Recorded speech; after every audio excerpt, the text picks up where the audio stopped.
We've heard time and again that obesity is equal to diabetes. Why?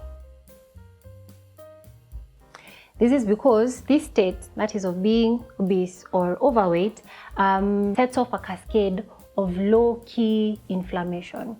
And as a result, inflammatory markers are released. So what these inflammatory markers do is that they go to the cells and they ensure that there is insulin resistance at the cell level.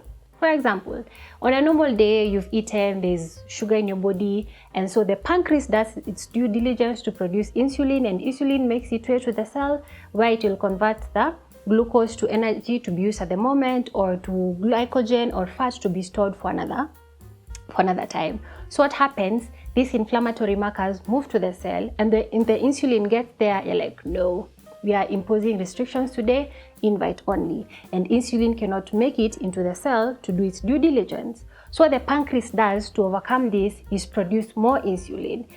And as it produces more insulin, for some reason, it pacifies the situation, and some of the insulin is made use of to convert the glucose to energy for use, or glucose to fat for storage.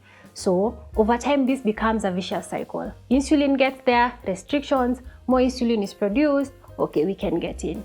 And as the pancreas does this time and again, number one, it gets tired, it is burnt out, and eventually goes like, I am resigning. So we have a situation whereby there's a lot of sugar in the system. There is very little or no insulin coming from the pancreas, and therefore whatever sugar we have cannot be converted to a useful form to our bodies. That is how we develop diabetes over time in the cases where there is obesity. Hope now you are in the know.